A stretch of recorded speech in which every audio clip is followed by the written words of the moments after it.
How's it going? So we're going to be diving in and taking a look at some basic blockchain ideas, concepts, and actually some of the code that will sort of bring those ideas and concepts to reality with the Julia programming language. So if you're not familiar with Julia, don't know what the programming language is, tons of great resources out there as far as sort of what the language is, why you would use it, what some of the really powerful use cases are. Again, in this sort of this walkthrough, we're going to assume that you know what Julia is, you're familiar with the syntax, and also that you sort of know why you would want to use it.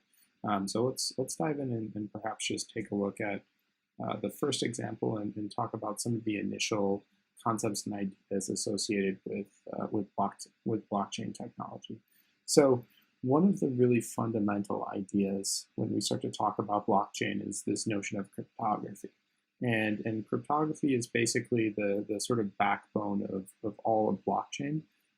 At a really high level, when you're sort of making these transactions in a blockchain network, and you're sort of passing information between different parties who don't really know each other, there's no trust, all these sort of really complicated, difficult situations that you have to resolve. Sort of the underlying principle and the way that you resolve these challenges is by using cryptography. And again, they're not putting their trust in sort of the goodness of other people's hearts. They're putting their trust in this mathematical idea, which is cryptography. And there's a bunch of different ways in which cryptography sort of manifests itself. One of the sort of most prevalent ways in which cryptography sort of materializes is in the notion of SHA-256 and sort of just the idea of encoding and hashing and that sort of stuff. So let's sort of, we're talking at a really high level right now, but let's actually dive in and take a look at some examples and what some code looks like. So we're using the SHA, I pronounce it SHA package right now. So when we first load into this notebook, we do using SHA, and then what we're able to do is take the SHA-256 function, pass in some arbitrary string to it, and then what we'll get actually out of it is this 32 element vector, and each element in the vector is a unsigned integer, a uint8. So if you're sort of interested in the process that happens, sort of how do we go from a string of text to this 32 element vector? I did include this link here up at the top, and this link will give you a really nice sort of entry level look into how you go from this string to this randomly generated 32 element vector. So that's definitely something to look into. But for now, we'll sort of just treat the SHA-256 function as a black box, takes in some arbitrary input, in this case a string, gives us some random output, which is a 32 element vector. So what we can do after that is we can actually take the same exact example that we did before, which is the SHA-256 function, passing in the word test, except we can call this bytes to hex function. And what the bytes to hex function does is it, again, takes in some bytes, which is a 32 element vector, and it converts that into hexadecimal. So that's what we're looking at here. Now we have basically a string of text instead of a 32 element vector, which again, when you see the output of the SHA-256 function, more often than not, you'll see it as something like this, not as that 32 element vector. So again, if you're sort of looking through this and thinking, okay, so why is this important? Again, if you have some data, whatever type of data it might be, some text, some perhaps a file is a common thing that you might want to apply these sort of functions to. You have some arbitrary piece of data, and you want to convert that to another arbitrary form, which can't be sort of reversed. That's why you would want to use these SHA-256 functions.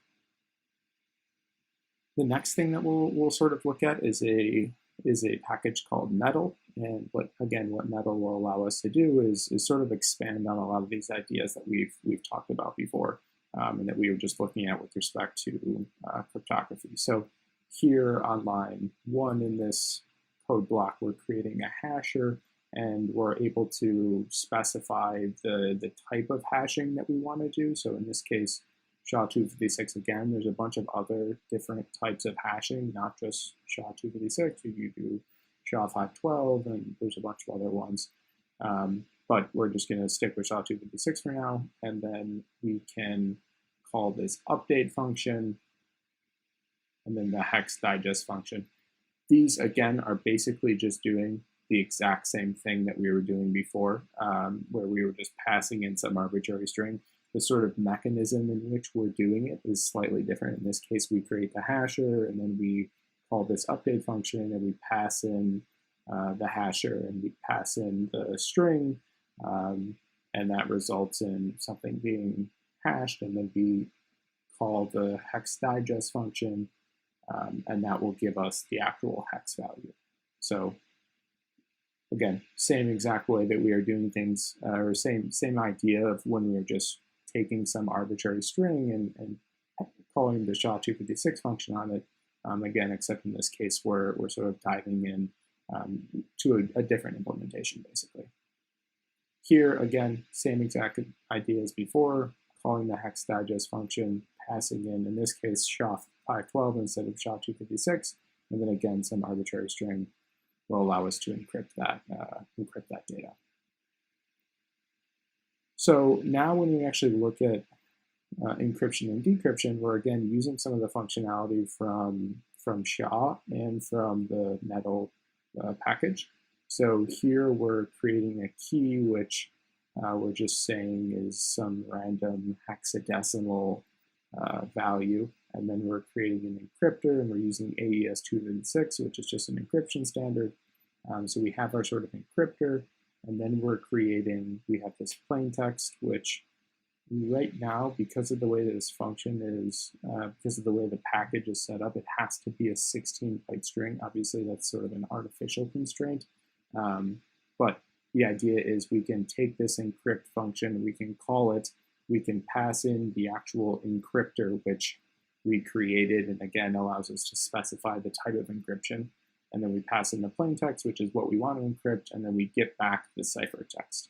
And in this case, it's a 16-element vector of uints. Then again, we create sort of the decryptor, and then we do the exact same thing, basically decrypting, passing in the same ciphertext, and then decrypting that value. And now if we were to actually do a check to make sure that the values are the same, you can see that they are. If we do something else here, you see that they're not. And then if we call the string function on the ciphertext, you can see that we get back the original value that we had, which is, this is a secret. So again, that was a way that we can do encryption and decryption. Now let's look at another example of sort of the same idea, except this one is this example is using the ECC function, or the ECC package rather. And this, again, is going to allow us to create a private key and sign some value, and then use the ECC verify function to make sure that the value that we signed, you're given the signature and given some value that it's the correct value. So you can see that here. So we create our private key, and we pass in some arbitrary integer, and then we create our signature. We basically sign some piece of data. And in this case, we're signing the number 10, and then we're calling verify, basically just making sure that given the private key, given the signature which we created, and then given the number 10 again, are these things actually the same? And then again, you can sort of see what happens if we pass in some other number other than 10, and you would see the result of that as follows. The implementation of the way that this verify function and some of the other stuff in the ECC package is a little bit weird to my understanding. I was looking through some of the source code, and it seemed a little bit not fishy, but just that the implementation details weren't all that clear to me. So this perhaps is not a great example, but it was sort of the best that I could come up with given the state of that ECC package. Okay, so we looked at a bunch of stuff here, and perhaps a little bit too into the weeds in some cases, and perhaps not in enough detail in others. But the sort of general idea is that we have a bunch of functionality in the Julia ecosystem to take some arbitrary input and encrypt it, and then also decrypt that information. So that functionality exists, which is awesome because again, that is sort of a must-have as far as when you're building a blockchain system. So let's move on and sort of look at another example and talk about some other blockchain ideas. So let's talk about a basic blockchain simulation. So this is inspired by another example of this that I saw, and I sort of built on this with some other more sort of more robust ideas around what a blockchain would actually need. So here we just have a structure defined, which is basically just a Julia object. We're creating a custom object, and we have all these different fields: the index, timestamp, date, previous hash, the hash of the actual block, and then the nonce value, and then down here we have the constructor. So we'll also define an add block function, and again, that will just allow us to add a block into the blockchain. And then now what we can do is create a blockchain. So what we're doing is we're calling the block function, we're passing in a nonce value, a time, a name, et cetera, and that is actually instantiating the blockchain. The reason that the quote-unquote blockchain in this example is just a list of blocks, so nothing super fancy.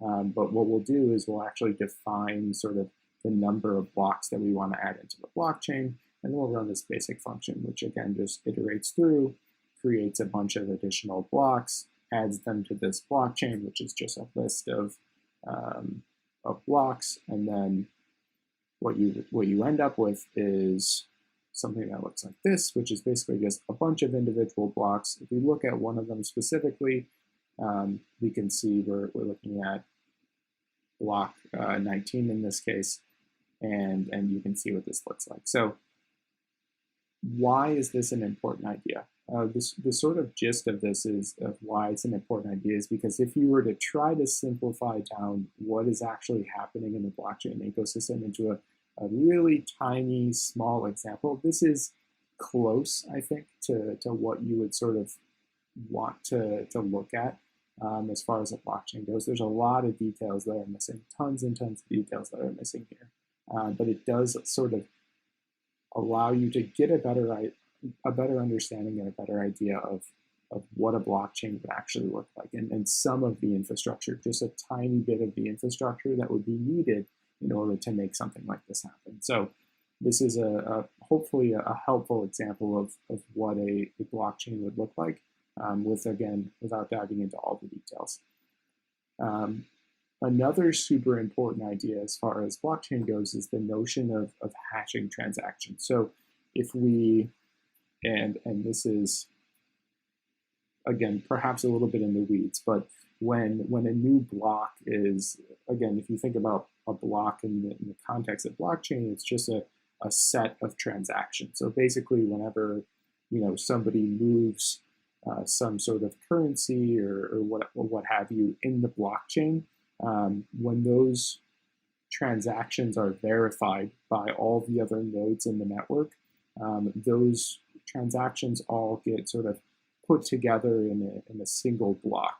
And then what happens is you basically want to take the block and do some cryptographic operations on it and hash it.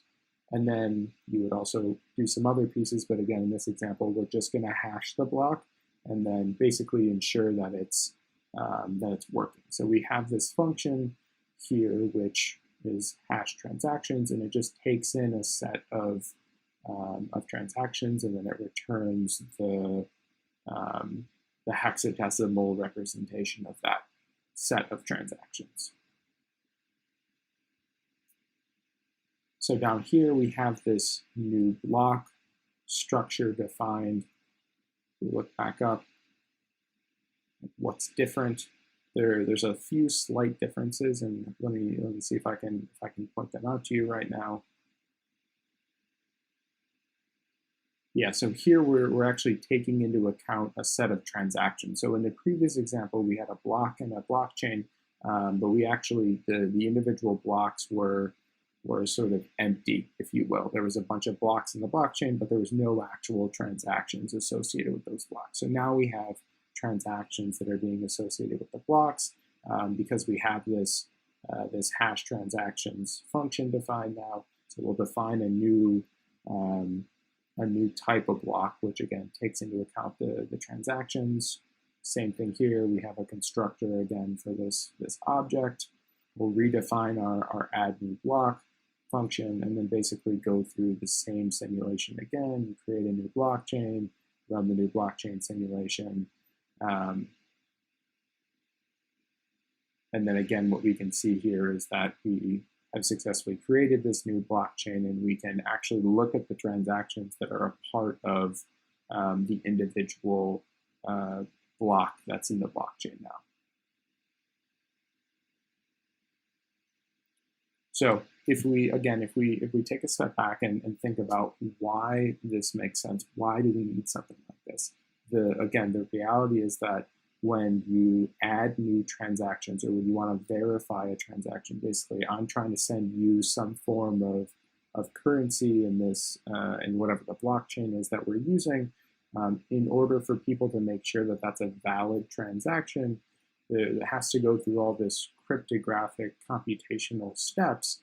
And again, that all of the transactions or a set number of transactions are basically grouped together into these new blocks, and then these blocks are added into the blockchain. So basically the transactions are just grouped together and then added as a unit into the blockchain, which sort of just keeps things a little bit simpler, perhaps, and I'm sure there's some other reasons as well, but simplicity is definitely an advantage that I see to that approach. But that's the general idea of what we are looking at in this notebook, in this simple blockchain scenario. So let's push forward and look at some other examples.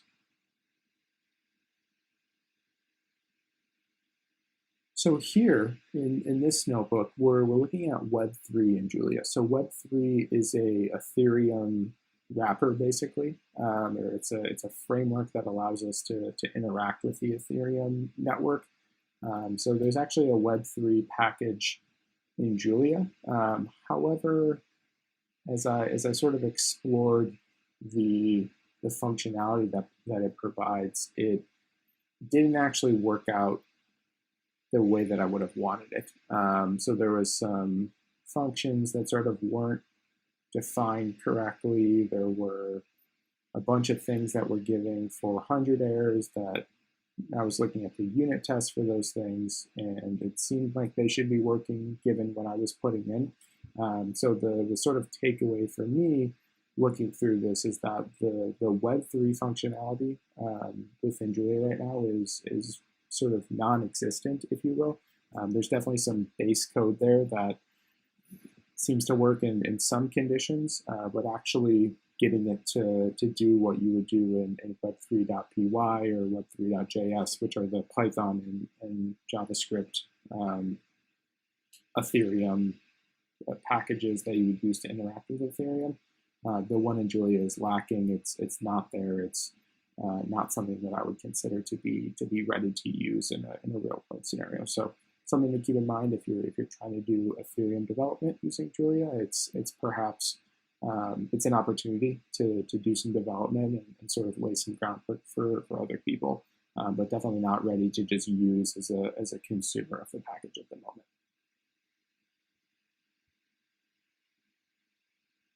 So let's take a look at another notebook.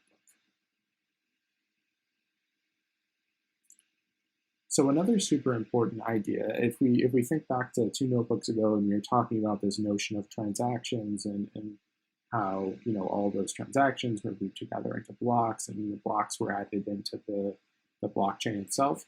Something that you might be asking yourself is if this was sort of your first introduction to blockchain is, how would I understand transactions get put together, but who is keeping track of the actual currency that's being sent between different people?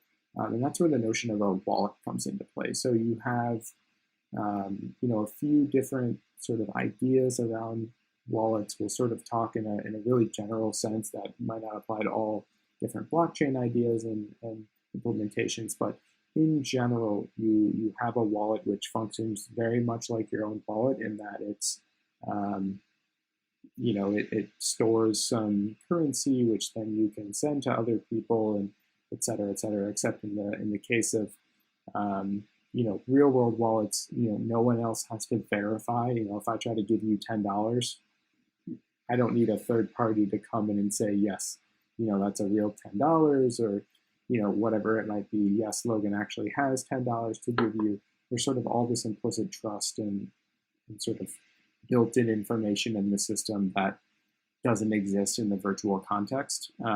So it's something to keep in mind. Let's look at, we're sort of using all of the same packages that we were in the previous examples, and we're just defining a wallet quite simply. You can see the fields of the wallet. We have a seed, a secret exponent, which we're not actually using right now, a private key, and a public key. And then we have the constructor. So here we're just creating a basic wallet implementation. And then we define a bunch of other functions which allow us to sign messages, verify signatures, again, really similar stuff to what we talked about before. And we can actually look at the wallet in detail here. So again, why is this important? This is important because we need to be able to send money to other people and also keep track of how much currency each person in the network has. And we'll sort of think a little bit more about this in the upcoming notebook. So let's look at one more example. So the wallet idea might sort of not make complete sense yet, but if we talk about the context of the wallet, or the wallet in the context of the account registry, things start to make a little bit more sense. So the notion of the account registry is that basically, you have all these individuals in the blockchain and participants in the network. What you want to be able to do is keep track of all the individuals who are sort of part of this system. And there's a bunch of reasons why this makes sense, but the sort of basic example and the basic idea here is that you need to know who all the people are in the system such that people can send currency to those people. So it's a different idea from sort of the traditional currencies and the way that currency is used in a real world sense. If an alien materialized in front of me and I didn't know they were an alien, I'd like give them some money. There's nothing to stop that from happening. In the context of blockchain, you have account registries which basically keep track of all of the known sort of agents in the blockchain, and if there's a new agent in that blockchain that doesn't exist somewhere else, then it would you wouldn't be able to do a transaction with them. So that's sort of one of the ideas that this account registry model is sort of enforcing. There's a bunch of other sort of benefits and use cases for it, but we'll just sort of stick with that one that I mentioned already. So if we look through this code here, we basically, again, have a really similar setup to what we had before. We have the mutable struct, which is the account registry. And then here you have the account registry constructor. It takes in one argument, which is an optional argument, and it's just an array. And if they pass in, whoever's calling the account registry function, if they pass in accounts, we'll add those accounts to the accounts field. If they pass in none, then we'll just leave that field blank for now. So we define that. We create some wallets, which we looked at an example of before. And then we actually call the account registry function, pass in all that information, and now we have our account registry. Now we have sort of a blockchain where we can actually keep track of who the people are who are involved in the system. So that works and that's functional. And then we have this external register account function, So in this case, you pass in the account registry that you want to work with, and then whatever the new accounts are, and then it would add those into to the account registry. So in this example, create a new wallet for myself, call the register account function, pass in my wallet, and now you can see we have 4 accounts in there. And then the rest of this is just some getters and such. We have a get balance function, a get wallet function, and a get account function. Get name function as well. So that's sort of gonna do it for this walkthrough. So we went through a bunch of different ideas. We looked through the sort of cryptographic principles at a super high, really fast level that sort of underlie blockchain. Then we looked at a simple blockchain simulation. Then we dove into Web3.jl, which is a package that should give us functionality and connectivity with the Ethereum blockchain. But as we looked at that, it's not sort of where we would want it to be if we were actually going to use it, and perhaps connect with Solidity contracts. So that functionality isn't there. So then we briefly looked at the setup for what the wallet would be.